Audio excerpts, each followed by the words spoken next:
Politickin.com. Politics as usual. Politics as usual. Politics as usual. Politics as usual. Politics as usual. Welcome back to Politickin.com, your home for self-help meets hip-hop. We adding a new show, new field called Politickin As Usual with my homie Dave. What you going by, man? 5D, Dave, Davey, what you going by? Man, I will go by Davey. You know, it's my nickname my grandma gave me, and even though I had some dumb nicknames in college, it always resonated with me because grandma, to this day, is still a very sweet lady. And I can't think of any better online or music persona, so I will go by Davey. So what nicknames you had in college? Oh, man, I had I loved Yogi Bear growing up, and we were partying in like 2002, and I got really hammered, and this girl I had a class with was like, or I said something about Yogi Bear. And she said, "Oh my God, I love Yogi Bear." So I did like the hey boo boo, and started talking like Yogi and shit. And people started calling me like Yogi, and I didn't really know how I felt about it, but it got people's attention. So there was that. Of course, Big Dave, being 6'2" and 290. I actually got it like tatted on my arm. College, man, you do dumb stuff like go get tattoos and then just get your name in Old English letters because you can't think of nothing more creative than that. And I still kind of go by that. You remember, in high school, we watched the wrestling a lot, and I love Buff Bagwell. So, I gave myself that nickname as Buff Daddy. And I go around and tell girls now, you don't call me Daddy, you call me Buff Daddy. It worked with a few girls, but I didn't really have the juice like that for like all the girls in the school to be calling me that, But certain people, I remember we went to our reunion in 2010, and a couple girls brought that up kind of jokingly, and I was just kind of like, I was kind of serious about that shit back then, but that's cool. We can all joke about it now. So those were a few nicknames, and then when I got on the music about '05, it's kind of like, damn, I kind of need like a cool rap name. Everybody's got a cool rap name, but then I was a little bit more conscious and stuff, and I was like, man, I don't want to come up with something corny. And, I just call myself Davey, and Davey of 5D when I do solo projects or get on someone else's record or whatever. So, that's kind of what I'm rolling with now. All right, and I just want you to give them a little background about your career, let them know what you do as a profession. Yeah, I got an undergraduate degree at Mississippi State University in journalism, and I spent from '07 till, I guess it would have been early 2012, doing beat reporting. I was an editor for a couple of newspapers in Mississippi. Did everything from college athletics to cops, courts, city and county government, education. And in 2012, I transitioned to higher education, where I've been teaching journalism and also working in public affairs and marketing. But I still do a lot of freelance writing, mainly sports stuff, like covering dirt track racing in the South, which is you was doing the cotton picking 200, right? One day, the cotton picking 200. The cotton picking 100, man. Right in the heart of Mississippi, man. So I'm doing that still, but heavy background, in beat reporting and writing and commentary and photography and stuff. So. All right, so Politickin As Usual. Just tell them what they expect as far as the format, what we're going to bring them. Well, we're going to try each week to have at least 3 topics that are prevalent, on the internet, on social media. That's pretty much how everyone gets their news now. I'm big into to pop culture, and some of the more oddball stories in pop culture. I'm very interested in not so much social justice news, but more like, kind of delving into social interactions between people and some of the more unique stories and the unique characters, people who are purveyors of, social justice trends and things like that. And, maybe some of the disconnect and, because a lot of social justice stuff doesn't really work. And, where do things go wrong? as someone of mixed ethnicity, I've always been kind of in the middle between white and black people, and kind of examining, why people don't get along. Do they really want to get along? What's it going to take and all that? So we'll dive into stuff like that. A lot of pop culture, a lot of music, because I do like to have fun. Of course, Poe, we go way back, joking, about different things at the lunch table back when we were in high school. So that's what you can expect each week, banter back and forth, and then posing a couple of questions about each topic. So should be a good time. All right, so let's go. So the first topic, we was talking about Usher. I guess Usher gave some girl the herpes. Well, actually, they said he gave one girl herpes and he paid her $1 million, but I guess another girl came now and she's asked for $10 million. Yeah, man. This one, really hurts me. It was a weird week, or I guess a weird maybe week and a half for very weird people like R.Kelly. But Usher, this one really hurt me, man, because we grew up with Usher, like we were talking earlier. We remember when Usher was 4'10" and making music. Like Usher was a little kid making music.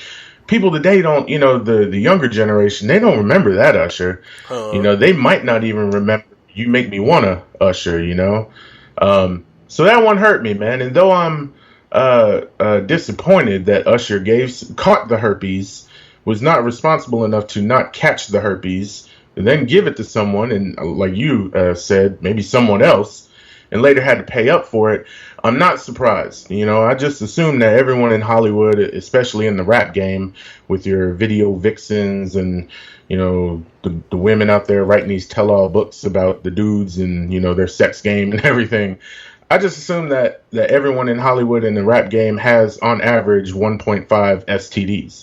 I know, right? But I guess he was foreshadowing, because you remember he had Let It Burn? Hey, I saw a great video on the internet. You remember the part where he's on the phone? He's like, I'm in the studio, Don't play like that. You remember that part of the video? Someone just clipped that part of the video and was like, Usher getting a call from his doctor about, him having herpes. And I was like, oh man, I had thought about Let It Burn and everything. But when I saw that clip from the video, I was like, man, maybe this song is about herpes. This shit ain't about his side chick getting pregnant. Damn, man, Usher was looking into he knew he was going to get her and still got it. That's crazy, man. But maybe, who knows, man?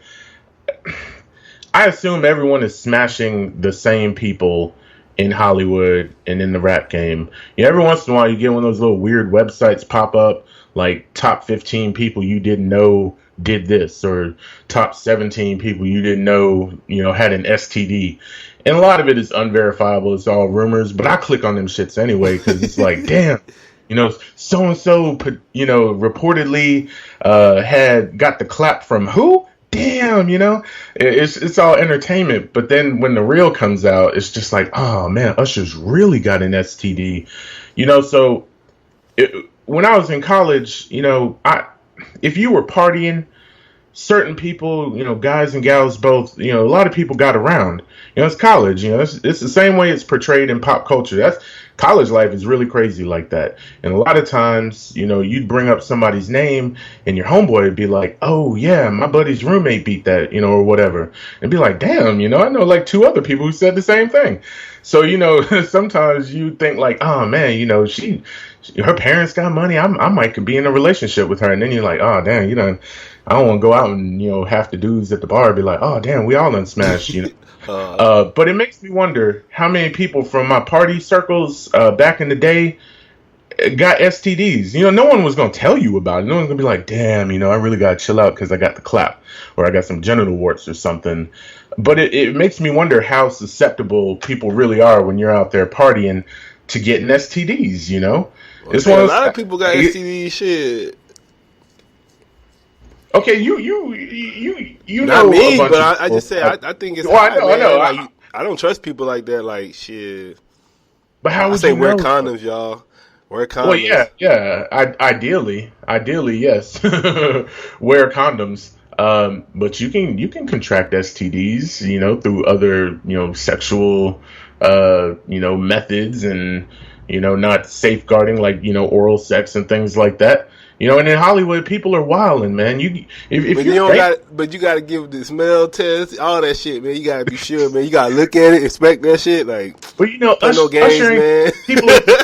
People are doing drugs in Hollywood. Shit. People, and you have fantasies, like normal people. You ain't like just walking out and like 30 chicks trying to jump on you, that shit is probably overwhelming. I couldn't imagine walking down the street and like, or like having women trying to sneak into my hotel room, multiple women. So I don't think rappers, singers, actors, nobody's thinking like normal people because you ain't really normal, So here's what I propose. Rappers, singers, actors, rich people in general, you need like, they all have bodyguards and everything. You need like an extra bodyguard to make sure you strap up at the very least. Even if that dude's got to sit in the room while you have your orgy and everything, like after the show, even if that dude got to put your rubber on for you because you are so tore up on drugs and alcohol that you can't even like do that shit. They should pay people. Each record label should provide that one person so you don't end up like Usher and having to pay $1 million after you give people herpes. And Po, we could start this business, man. Me and you. Yep, and I'm sure Magic would have been happy if he had something like that. Like, I guess somebody was telling me that I didn't know this, but they said that's why like the Lakers really don't get along with Pat Riley because they feel like Pat Riley should have said like he knew Magic was living that lifestyle. He never said nothing to him, and I thought about that. Like, you never hear the Lakers say anything about Pat Riley. So I was like, Yeah, man, that's interesting. Yeah, I never thought of that, man. So he never said, like, I guess they kind of blaming him for getting Magic, letting him he catching AIDS. But you never see him associated with the Lakers, really. So I don't know. Yeah. Yeah, I never really hear, like, I guess, like, James Worthy or, like, Byron Scott. Because the Lakers are that type of dynasty that you'll see, like, little hour-long specials and different clips. And people love to celebrate the dynasties in sports. And you see stuff like on the Cowboys from the 90s, even like the crazy stuff, Michael Irvin, wilding out and stuff. But you're right, man. You never really hear anything. Even if you hear about the Lakers, it'll be like a brief mention of Pat Riley. It's not really dudes like, yo, man, Pat's the reason, I turned my life around, or Pat's the reason my game got better. No one really holds that dude in revere like, I guess maybe like LeBron and them. So what do you was talking about R. Kelly? What do you think about R. Kelly? So R. Kelly, what they were saying, the girls, he's brainwashing them, holding them hostage in his house. The same thing Hugh Hefner does, I think. Ain't that what Hugh Hefner does? Right. They didn't say nothing about Hugh Hefner. Well, see, I read that about Hugh Hefner, and that's the first time I had ever heard or read anything. And it's not like I keep up with Hugh Hefner, but I read that too because people were juxtaposing R. Kelly with Hugh Hefner. And I guess what separates Hugh Hefner from R. Kelly is Hugh Hefner, I guess, has better presentation. He's always got, like, the live-in wives, and they're always, like, popping up smiling, like, yo, I'm with Hugh Hefner. You don't really see any women popping up like, yo, I'm, like, one of R. Kelly's, like, 4 women that, lives at his house and just does what he says. No one really pops up smiling about it. So I guess that's how you separate the two. Yeah, and like I was telling you earlier, so I know girls, they would dudes don't got nothing going for them. Dude just got out of jail, ain't working or nothing, and they brainwash, same way R. Kelly got these girls brainwashed. So what's the difference? I think R. Kelly has at least, he's probably promising them a career. He has money taking care of them. So shit, what's the difference between him and a pimp or whatever? Pimps do that. Pimps, shit, they brainwashing girls. I guess the difference between like R. Kelly, some your average hood felon who just has that charisma, to get girls under that spell, and like a pimp. I mean, I guess R. Kelly is no different, other than he can sing real good. Yeah. I mean, there is look, hood ass people, crazy ass people are gonna be hood people. They're gonna be crazy people. I guess the most surprising thing about you, well, you're not surprised, like this seems like something in R. Kelly's like dossier, if you were to have a dossier on R. Kelly and then maybe speculate about other crazy stuff, this would seem like something that you could imagine just on a whim and it be totally true. But you're kind of thinking like, damn, R. Kelly, like you spent a lot of money to beat those charges back in the 2000, with the underage girl or whatever. I'm like, damn, R. Kelly, like, can you not have like normal sexual relations? But I was gonna say, you remember the Boondocks? just like Riley said, if that girl didn't want to get peed on, she could have moved out the way. Shit. But come on, man. Like shit. She's sitting there getting peed on. She knows what's up. Shit. But when you're R. Kelly and you're an adult, and that girl was like allegedly what, like 14 or whatever. She was. I ain't gonna lie to her. I remember seeing that video. That was a thick 14-year-old. She looked grown. She didn't look like no little kid. Man, if that girl was 14 years old, you're according to the law, but like being an adult now and knowing how, I don't have kids, but I have friends who have kids and how impressionable like their kids are and how difficult parenting is. I mean, it's R. Kelly. What girl, who knows what R. Kelly told her, promised her, how he influenced her, how he manipulated her. And this is just me speculating. And I can see the other side of it too. If you don't want to get peed on, move out the way. Like if that's what they said on the Boondocks. Shit, yeah. I would have moved out the way. But it got me thinking about R. Kelly. I think dude's like I think he's like 50 now, and it would be people, if you do something really egregious or nefarious or whatever, you'll get like a little like almost like a little 2020 Dateline, or maybe like a behind the music, if your life is crazy enough. But I'm a fan of the biopic. I like the movie with the budget. Get like a real good actor to play you in the movie, So who like R. Kelly? See, that's what I've been wondering, man. Like I've been thinking maybe like Anthony Mackie, but I guess he don't really look like R. Kelly. And you got to get somebody that could sing, at least could halfway sing, right? It almost has to be another maybe singer. Neo. Is Neo tall enough? How tall is Neo? I don't even know. I was thinking, or Marcus Houston. Man, speaking of Neo, man, what happened? Where is that dude? Does he still make music? Man, actually, I was wondering that too, but he did just come out with a CD, and the songs actually sound good, but I was just like, I don't know, maybe he went independent or something, because he's still coming out with music, you just don't hear about the songs, I guess. But yeah, as far as R. Kelly goes, we talked about the movies, where that documented or chronicled, different bands, different artists, like the New Edition miniseries, like blew up the internet. There were people who'd never heard of New Edition, younger generation that just had to go and Google and figure out about all the members and everything. You may have known Bobby Brown, but you didn't know about the rest of them. And that was interesting. Yeah, the Temptations. I actually liked it, man, because I don't watch a lot of them movies like that. I like that one. But my favorite one's probably the Five Heartbeats, but that's not a true group. But I like that one too. But I like the New Edition one. It was pretty good. The Temptations one has so many like quotables, and so many memes that if the internet was around when the Temptations miniseries came out, the memes would have been and the GIFs would have been so like abundant. I hate the timing of that movie, but the Jackson one was good too, though. That one was good, man. Yeah. I love Lawrence Fishburne. It was long too, huh? Wasn't it like 5? It was like one every day. That shit was long. The Temptations one was long too, wasn't it? Or was that 3? Shoot, I can't remember. I haven't. It used to come on. Was it like TNT or TBS like all the time back in the day. Seemed like all the movies I remember watching them on Ted Turner channels. But that Lawrence Fishburne and Angela Bassett movie for the Tina Turner biopic was really good. Whitney Houston had her movie. And all those movies kind of like, gave you backstory and dove into the beef between people and the drug use. You don't really have too many movies of famous, real famous celebrities who like did R. Kelly type stuff. Rick James was holding people hostage, getting high on crack and stuff with Tina Marie. You got that, who Ted Nugent is? Yeah. Yeah, Ted Nugent, man, has got all kind of accusations of like statutory rape. He wrote that song about, trying to have sex with a 13-year-old girl. Weird. Like, actually wrote and recorded a song about chasing a 13-year-old girl. I'm like, yo, dude, you are nuts.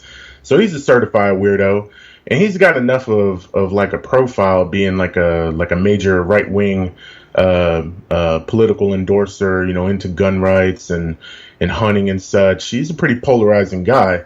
That's somebody, I could see when he dies, it being big enough news that some people will scrape together some money and try to make a movie about him. Hell, Elvis courted Priscilla Presley when she was 14. Like, cats in the 70s just did not care, But I know too, but back then it was like you was considered adult earlier. Because even my grandma got married when she was like 15. Her first marriage was 15. So I think back then it was like, it's not like 18. Like, I think back then it was probably like 15, 16. They're adults. Yeah, ages of consent, and then ages to like your parents basically had to like sign off. Yeah. But you also have like Buddy Holly. The Buddy Holly story. Came out in '78, has a 100% fresh rating on Rotten Tomatoes, and that dude married his 13-year-old cousin. You remember Chuck Berry died recently, a Rock and Roll Hall of Famer. I'm not sure if his scandal with the cameras and the toilets in the restaurant he owned. I can't remember like if that got settled out of court, if those were just accusations or what. But he also got locked up for taking a 14-year-old girl across state lines back in the 60s. And it's just like, what is it about singers and entertainers that you want to dip into an entirely different cookie jar and think nothing's wrong with it, And R.Kelly's in that group. And if you make a movie about Buddy Holly, well, damn, man, you can make some money on a movie about R. Kelly. Wasn't Aaliyah considered underage too?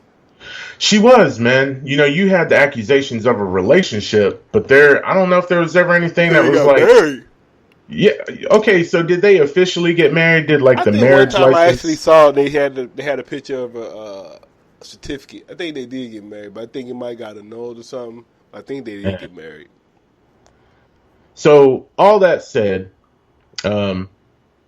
would you like to see a biopic of R. Kelly, and not like a documentary where it's just interviews and like pictures from shows and stuff, like a true like scripted movie? Like, we're going to the movie. I'm spending $12 to go see in full HD the R. Kelly story. Oh yeah, would you especially if they put in what happened with him and Jay, because we forgot about that. That kind of got the people don't even talk about that, but that shit what happened to him and Jay never even got discussed that much.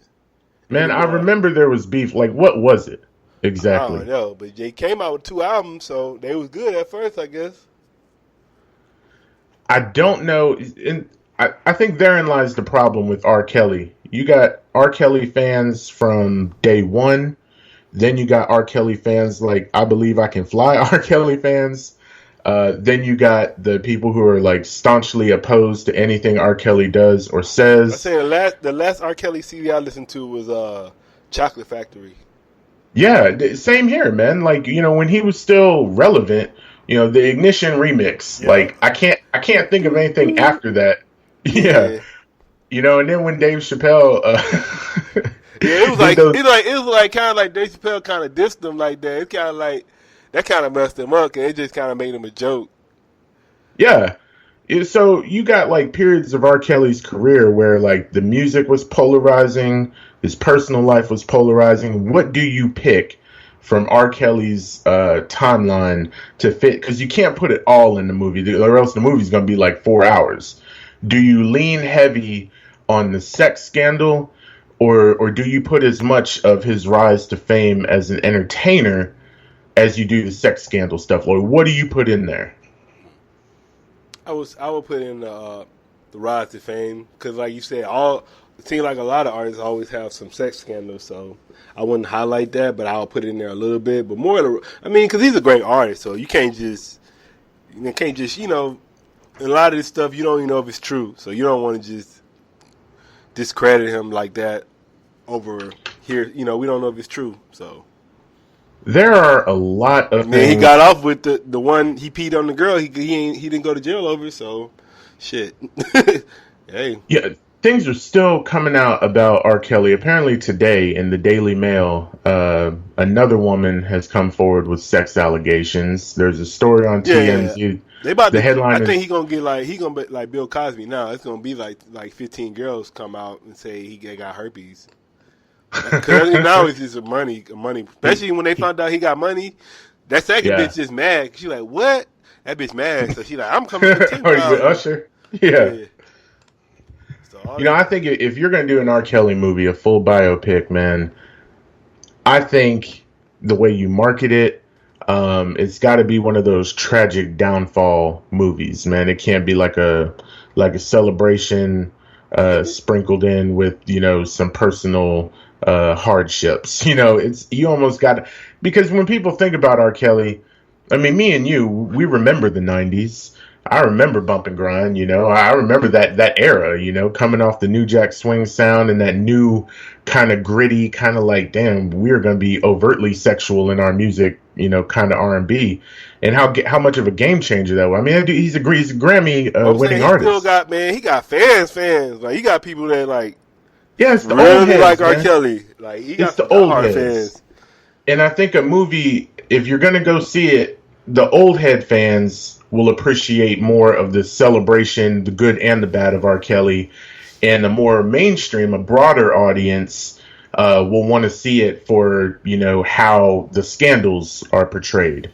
And if I'm the producer, if I'm executive producing this movie, I'm like, yo, we are covering everything. We're covering all the bad. We're covering R. Kelly holding women hostage, R. Kelly peeing on people, the Aaliyah thing, and that's going to be about 80% of the movie.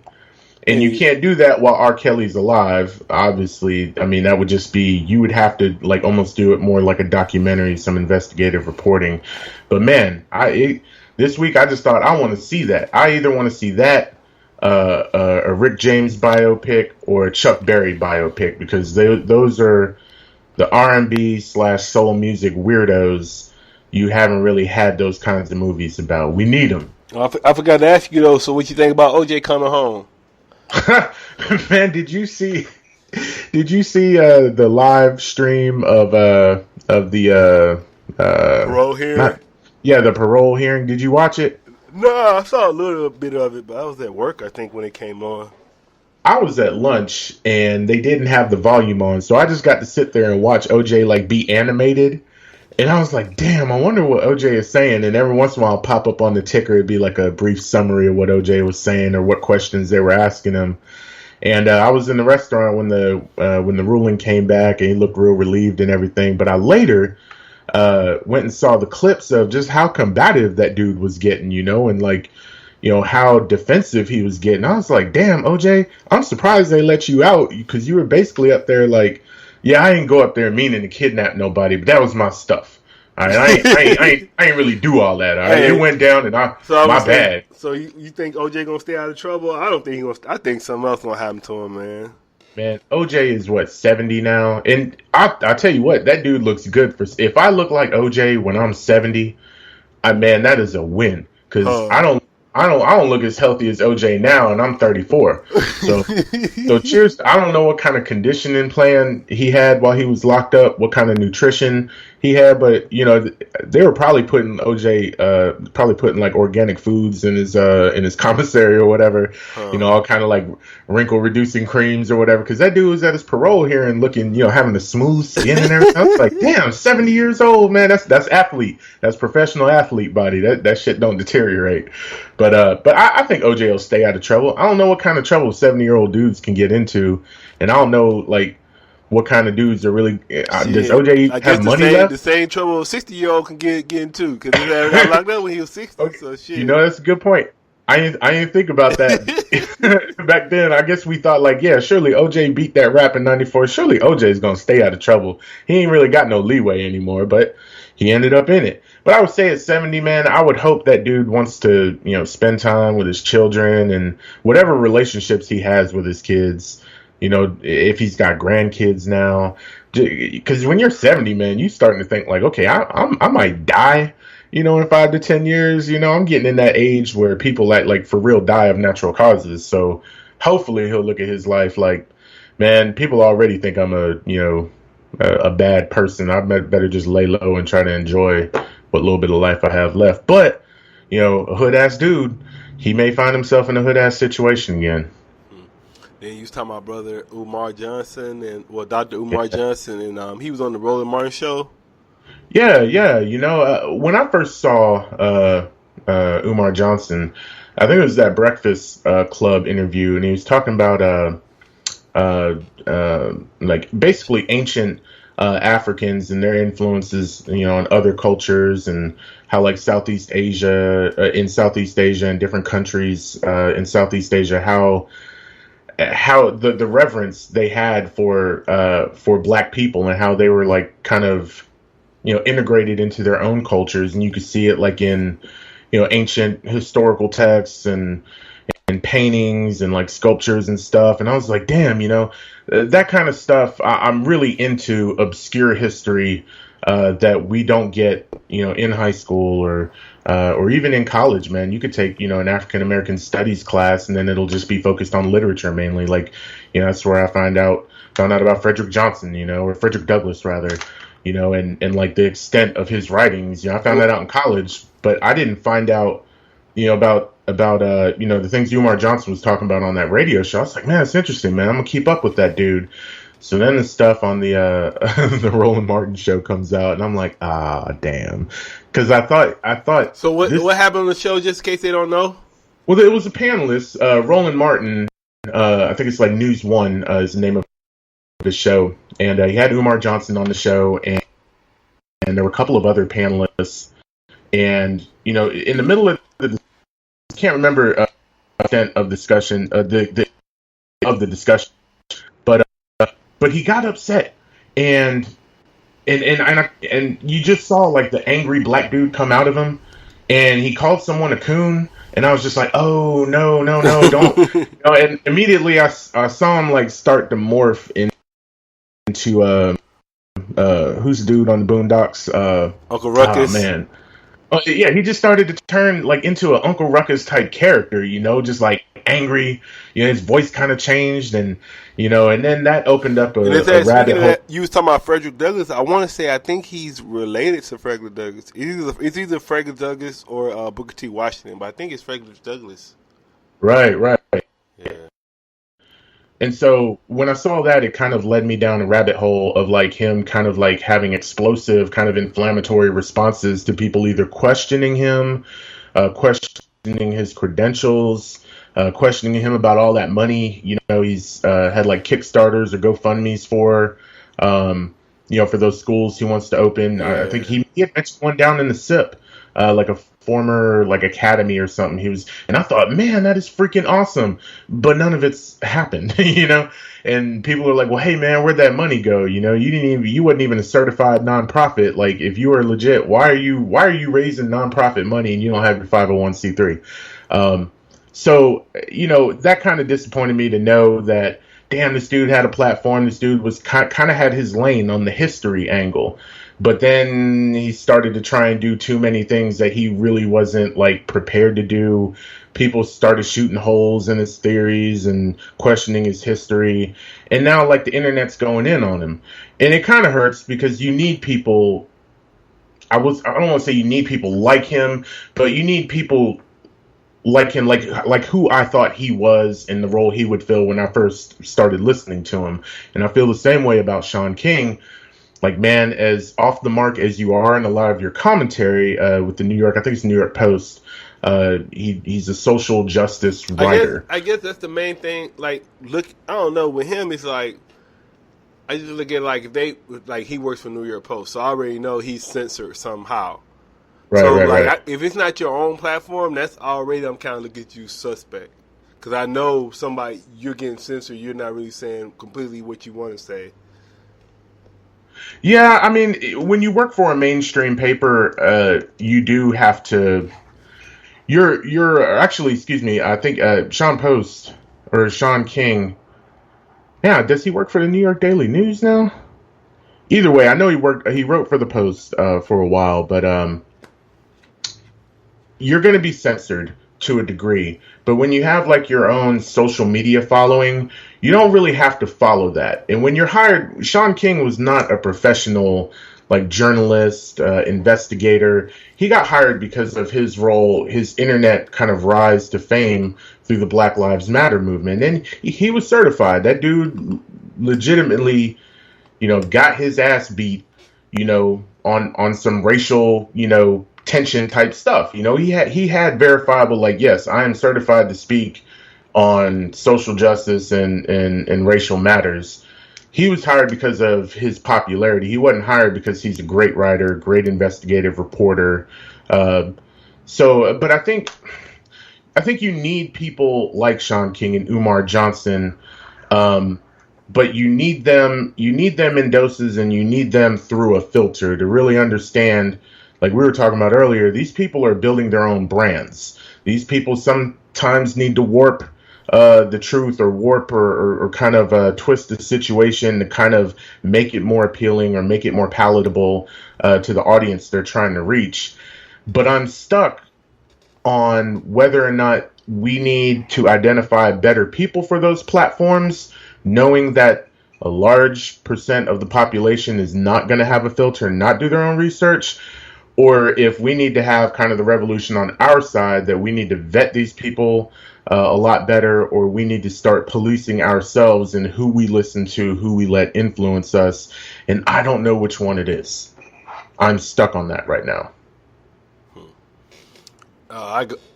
What I'm learning is you have to kind of vet who you let influence you, because like I said, all of them, I mean, everybody, like you said, everybody has their own, it's a business, so everybody, it ain't like too many people that's on the internet doing this because they just love it and they just trying to help people.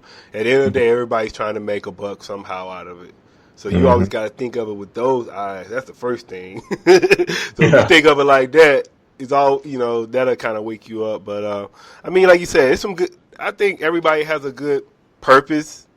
They have, they're A for effort, I guess, but you just can't, like, even with the R.Kelly thing, like, you can't get brainwashed and just assume everything they're saying is right. You still got to do your own research, and anything they say, do your critical thinking and try to follow up and make sure what they're saying is on point. That's all. That's anybody. I don't care even if it's Obama saying it. You need to fact check everybody. That's what I'm learning, because all of them, like I said, all of them are human. Everybody has flaws, so quit putting people on pedestals. Put yourself on the pedestal. Like, for real, that's what I'm saying. That's what I'm learning. Like, we all the same, man. Everybody's the same, man. We can't keep looking for. I think with black people, like I don't hear too many white people saying like leaders. I feel like black people are the only people that need leaders and shit. I don't hear white people saying that shit. I ain't never heard white people say like, who is their leader? I don't hear white people saying that. I guess they'll just say Trump, but I don't ever hear them saying like, man, we need more leaders in the community. It's always black people saying that shit. Like, we always looking for a leader and shit. I think I don't hear I don't hear Chinese saying that. Well, Po, do you speak Spanish? I mean, my wife is Spanish. Chinese? I know. I'm just thinking. She never said anything to me about I ain't never heard her talk about no Mexican, no Spanish leaders and stuff like that. I know a lot of Filipinos. They Manny's there. He does a lot, so they look up to him. So I guess he's probably a leader for the Filipinos. But I'm just saying, especially with white people. I mean, do you? I mean, I know a lot of white people. You got to let us know about. Well, I guess the difference is, white people as a whole. I guess we'll keep it at like social justice, social awareness. What social issues are white people facing other than a certain percentage of white people are still bigoted? They're not really having to fight for anything, so it's almost like white people as a whole don't really need like a social justice leader, like a cultural someone to kind of be like a cultural bridge, or to kind of build that cultural bridge. I mean, you have musicians and stuff who kind of play that role. And I guess, you find the same thing with black folks too, man. Musicians and actors, they're visible. You easily connect with them because you enjoy, their entertainment. So they already have an in and a bridge to you. But as far as like true leaders, like I was critical of Black Lives Matter because it seemed like at the beginning, I'm like, yes, you guys have true intent. And it is justified. And I was so excited, like, man, it seemed like a grassroots movement, people organizing. But then the true meaning of what Black Lives Matter was about, what the goals they had. That was never clearly communicated, and all of that information disseminated, that it kept everybody in the line like, no, don't fall for this internet video that's been edited and taken out of context and then retweeted thousands of times, to get your attention, because that's what's going to resonate with you. It's very like, the way it's edited and the way it looks, the presentation, that gets your blood boiling. Well, there was context missing, that people look at that and they're like, yo, that's actually not true. Here's the full video. And now you got a rift between people. And now it's, well, white people, this, and then, the white people saying, well, black people, that, always trying to make it a race issue. And you didn't have the strong leadership to say, yo, we're going to speak out. Y'all stop sharing these videos. I'm going to get on TV. I'm going to do a YouTube video. I'm the leader of this movement. Y'all stop sharing these videos. Follow our website. We are going to be true. We are going to be impartial, because we're trying to get everyone to get. You didn't really have that. And if you're going to have a revolutionary movement, you do have to have leadership. And that's what that movement was. There is no revolutionary movement for white people.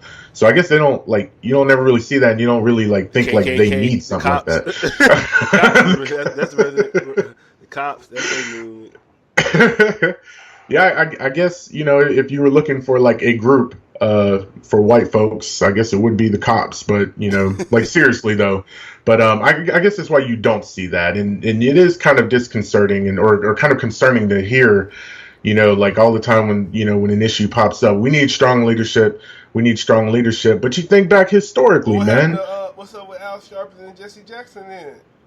Okay, we were talking earlier about people doing this for money. This is publicity. When you got groups, you target certain, like, all right, something's popping in Mississippi. Well, Al Sharpton gathers up the band and they roll down and, make an appearance. Jesse shows up, makes an appearance. Everything's calculated. You don't ever really hear Al Sharpton or Jesse Jackson get on the radio and be like, hey, we're starting a new grassroots movement, man. We're trying to get people involved. This is what I'm doing. It's more, I'm just going to show up and have some support and try and get the Rainbow Push Coalition involved. And it just seems like more of a sideshow now. It's almost like you need what Obama was supposed to be for America. The idea of this guy, community organizer, grassroots, young guy, energy. It's almost like you need someone like that. It's almost like you need Jesse Jackson from the 70s.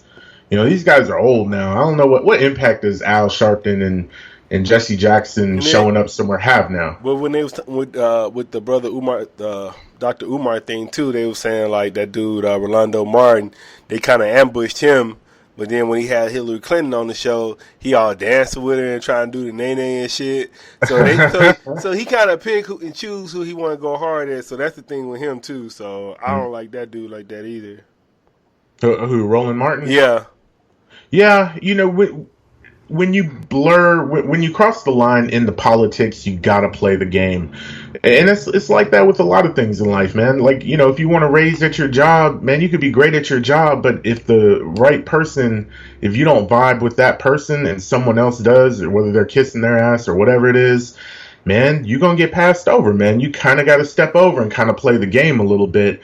So I can't fault him for that. He hadn't totally sold out, but I know what you referenced, the Hillary Clinton thing. You kind of got to play the game a little bit. And that's a big problem we're running into is a lot of times somebody could seem legit. Then there's that one thing where you're like, man, yeah, for real? Like Steve Harvey. Yeah, exactly, man. And there's always one or two things where you're like, nah, man, I can't even really fucks with you now, like you got 95% of things you do that are cool, but that 5%, man, that just it stings, man. And there are a lot of other people I could support, but and I think the internet has we all make mistakes. We all have miscalculations in who we associate with. And a lot of these are business decisions, man. You're aligning yourself with people who you think are going to help you. And, I don't know how much we should criticize or how many cool points we should take away from people we support because of, this one association or this one comment, like the Michael Vick thing. With the comments he made about Kaepernick and his hair, I didn't think it was that big of a deal because I was like, yo, he's giving real talk. The guys who own these teams are white. a lot of white people did not like what Kaepernick did. And if Kaepernick was in dire need of a job, that He probably didn't do would be. nothing though. I know. It's messed up. I looked at it It's like Vic. That shit with some dogs was a crime. That's some shit he Mm-hmm. shouldn't have did. Kaepernick is standing up for his people. Like, you can't be saying no sucker shit like that when you like. He's standing up for black people. So it's like, why you cut Poe. your hair? What the fuck that guy I do? He's standing up for black people for our rights, and you talking about cut your hair? That's like some coon shit. When they say cooning, that's cooning right there. Cut your hair. and I get like, that. like I look at it like yes. That's not gonna make them think. Like, to me, with an afro or without an afro, he's still a nigga.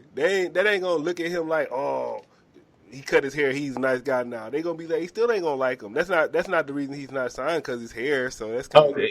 See, but you gotta look at it in the context of that interview and where Vic is coming from and just the realness he's talking. But Now, I looked at the whole thing. I looked at it bigger than that. The whole thing was a setup, because it's like, first off, why do you have Vic on the show talking about Kaepernick? That's like, they don't even go together. So it's like whoever put Vic on that show, that was the whole point. I look at it bigger than the whole Vic. And Vic. Vic probably Vic career is over. He needs some money, so he gonna say what he gotta say. If you look at Vic's career arc or progression or whatever, he was black athlete icon, polarizing guy because he was the fastest dude in the league and he was a human highlight reel.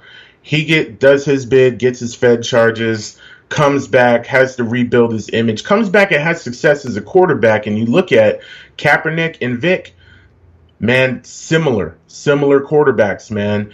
Run with their legs, better throwing, on the move. These guys are similar in stature, similar in build. And so it made sense to bring, even though their situations are vastly different, how to get back into the league after supposedly being blackballed because of majority public sentiment. What Kaepernick did, I have no problem with. I think the execution at first, and he cleaned up, because when you do it, you're going to face questions. And he wasn't really prepared for a lot of the questioning at first. But once he did the knowledge on how to respond, different ways to respond that would stump media, oh, damn, he's got a point. Once he cleaned it up and got it together, Kaepernick was flawless with that. And he would talk about it whenever. Oh, you want to talk social justice? I'll put you on game. Nothing Kaepernick did was wrong. But the majority public sentiment of people who support NFL football is white people, man. And majority of white people were like, no, that's the American flag. Too, man. So to me, I look at the whole NFL. I look at all that sports stuff is like, run nigga run, jump nigga jump. If you say anything you don't supposed to be saying, shut up, nigga. You supposed to be playing basketball. Yeah. So that's how it is. What the fuck? We can't, the black athlete can't say nothing, and we run most of these sports, but we can't talk. What the fuck is that? Come on, that's crazy. They all should be able to have their voice. Just like earlier when you was talking about social media, a lot of those things, they have social media policies now where they can't even express themselves on social media. But you can go get broke up and fucking get paralyzed, but you can't say your opinion. It is unfortunate that you can't have a platform for cultural expression and, your own social commentary. But it's like that in all forms of business and government. I don't care if you're white, black, Latino, whatever. If you work for a major corporation, if you hold a leadership position, you're at the exec level or something, or even if you just, have a position in a reputable company or a company that's very visible, if you run out and say some stuff on social media, the mob is going to descend upon you and screenshot that. And your boss is going to get tons of emails about how these people are not going to support your business because this person said this. And it could, whether they run out and say some real racist stuff, or if they just share some hypothetical, I'm brainstorming, what if this was like this? And if it's off base at all, the mob is going to get you. And people are scared to lose money. It's just easier to cut ties with you. So I don't know. I hate that. It's like that in the social media era, but it's like that for a lot of people. And I look at what Vic was telling Kaepernick, it sucks. It kind of irked me, damn, Vic, you realize what you just told that man to do?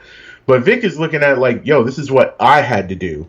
And yes, I truly think as someone who is both white and black, and I know a lot of white people, man, you cut the rose off or you cut the fro off, it is an instant image changer because people associate. Look, man, it's historical. You know, people wearing fros back in the day, Black Power. People wearing cornrows is a very deep cultural, like hairstyle, cornrows, man. And when, especially people in the South, man, you know it. Growing up in Mississippi, man, you see some dudes wearing cornrows, white people automatically think like those guys are up to no. I don't care if you remember when everybody was wearing Tommy Hilfiger back in the day. I don't care what Tommy Hilfiger polo you have on. I don't care if it's tucked in. You had the Timberland boots on, not like the New York Timberland boots, the work boots, but the brown Tims we used to wear back in the day.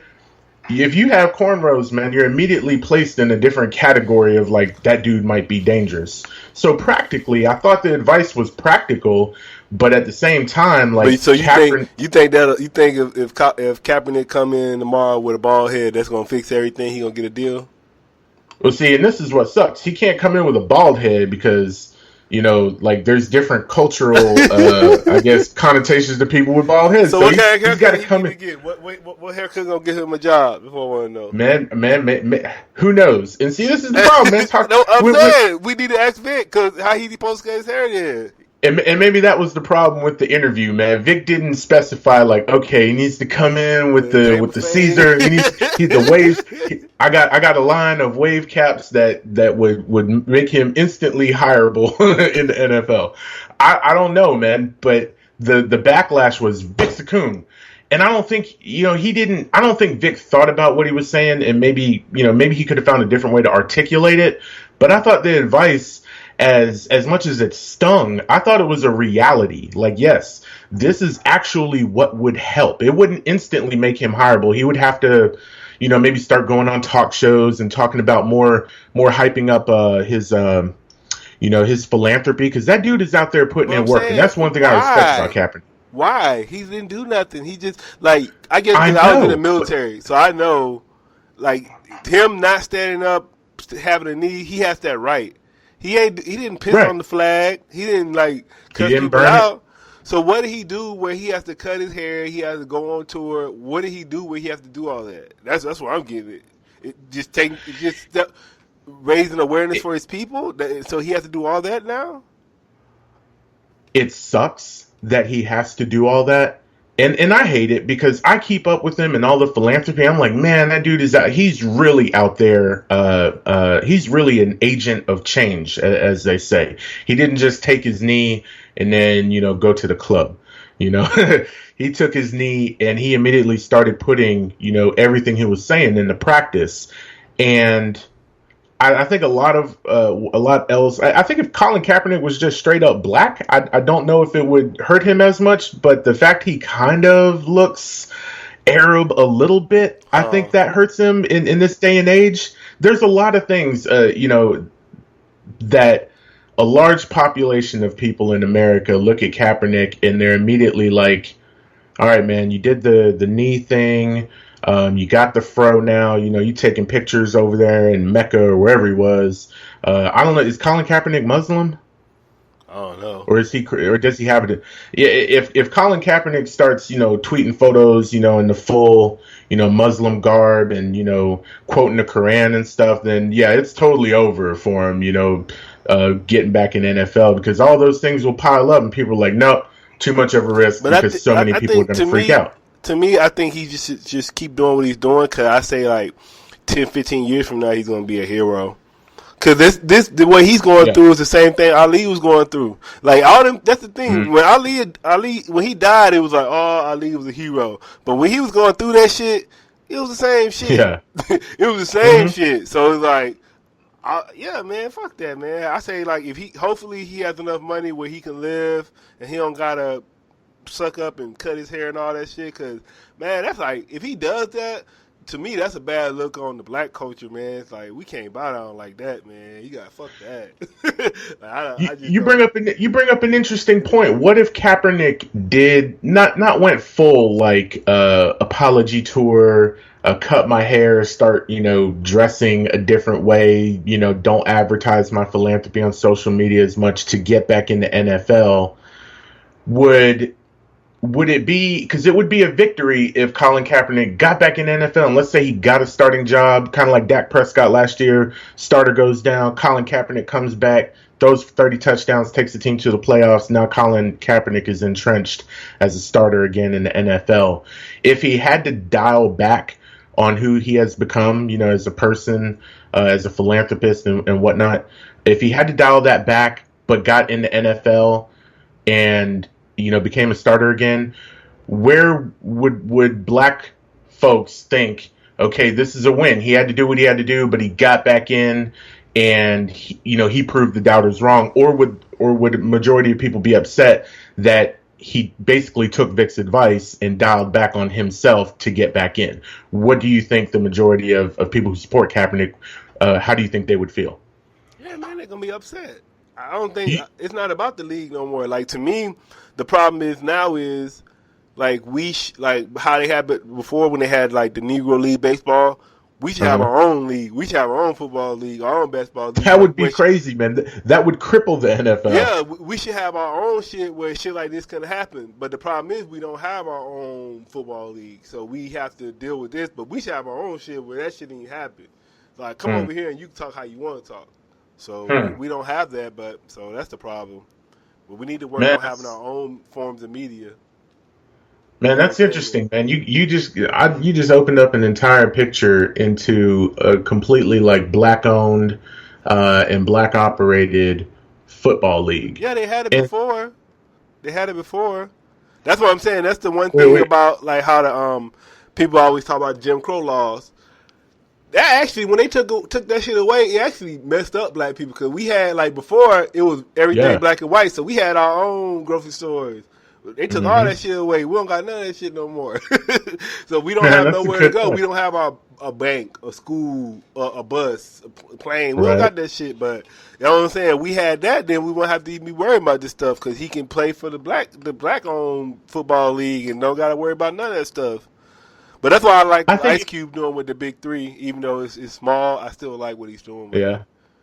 I haven't checked that out yet, but the more advertisements I see for it, the more like NFL, or not NFL, but former NBA players I recognize, like what is Steven Jackson and like AI and such, man. I'm thinking, man, I might have to check that out, because those are dudes from my era, like I remember from growing up and also being in college. But I think if Kaepernick came back, if he dialed back on, who he is now, even just a little bit, and found like that, I guess that one opening back into the league, found success, I think a lot of people would champion that as a victory, because he would still be Colin Kaepernick. And I think if he found success and he grew the fro back out, like, are you going to cut your starting quarterback now? Like, man, let's say Kaepernick takes you to the playoffs, takes the team back to the Super Bowl. This dude played in the Super Bowl. Let's say a team decides, we're rolling with Colin Kaepernick because, it's hard to find a starting quarterback in this league. You could be who you want to be now that you're back.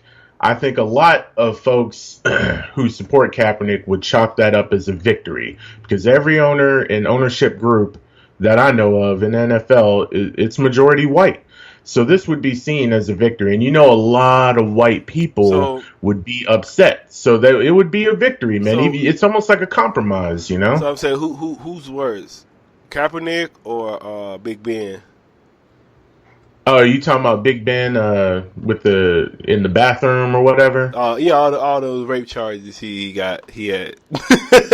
And yeah, which one you think is worse? If the rape accusations are true, obviously Big Ben, man, you can't you can't even put them together. I'm like, yo, this dude took a knee.